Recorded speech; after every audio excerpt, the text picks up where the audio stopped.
গরম ভাতের লগে যে কোনো একটা ভর্তা হয়ে গেলে আমার আর কিচ্ছু লাগে না। আজকে বাক্কা দিন পরে বানাইলাম ডাইল ভর্তা। বাক্কা দিন বলতে বহুত দিন পরে।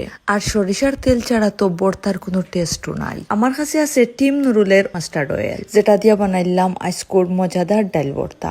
একটু পানি সাথে একটু লবণ আর একটু হলুদের গুঁড়া দিয়া ডালটা সিদ্ধ করে লাইমু। চুলার মাঝে ডাল সিদ্ধ বয়া অন্যান্য যেটা উপকরণ লাগে ওটা রেডি করে লাইয়া। শুকনা মরিচ বাঁচতে অত ডর লাগে, মরিচ ফুটিয়া মুখ আইয়া ফুরি যায়। ভর্তা খাওয়াত গেলে কত কষ্ট। এখন ও জাল মরিচ গুণ আদ দিয়া ডলা লাগে। প্রচুর জাল খাইতাম পারি, কিন্তু মাখাইয়া সহ্য করতে পারি না। মরিচ মাখাইয়া 100% নিশ্চিত যে আতো জ্বলবো। এদিকে আমার ডাইলও সিদ্ধ হয়ে গেছে, আর ডাইলগুলো আমি একটু আস্তে আস্তে রাখছি। ডাইল বেশি গলি গেলে আবার মজা লাগে না। তো ভর্তার টেস্ট কিন্তু অনেক গুণ বাড়াইলা সরিষার তেলে। সরিষার তেল ছাড়া কোনো ভর্তাও মজা লাগে না, বিশেষ করে আলু ভর্তা, ডাইল ভর্তা। সরিষার তেলের যে একটা জাজালো গ্রান, ভর্তার টেস্ট সেই লেভেলও নিয়ে পৌঁছায়।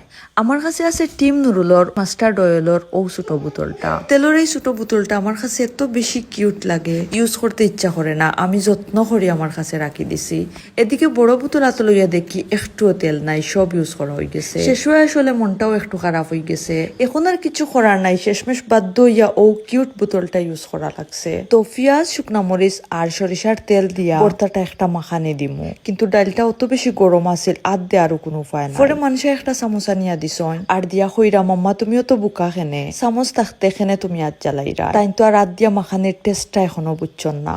পরে আর কিতা করামের কথা মতো চামচ দিয়েও মাখাইলাম। আর ডালটা ঠান্ডা হওয়ার অপেক্ষা করার সময়ও নাই, খুব বেশি ফেটও লাগছে। আর ভর্তা সামনে লইয়া বেশি সময় অপেক্ষাও করা যায় না। আমি এক প্লেট গরম গরম ভাতের লগে ডাইল ভর্তা আর লেবু এক পিস লইয়া বই গেলাম। মাশাআল্লাহ মজা হইছে, আর ধনিয়া পাতা হইলে আরো একটু বেশি মজা লাগতো।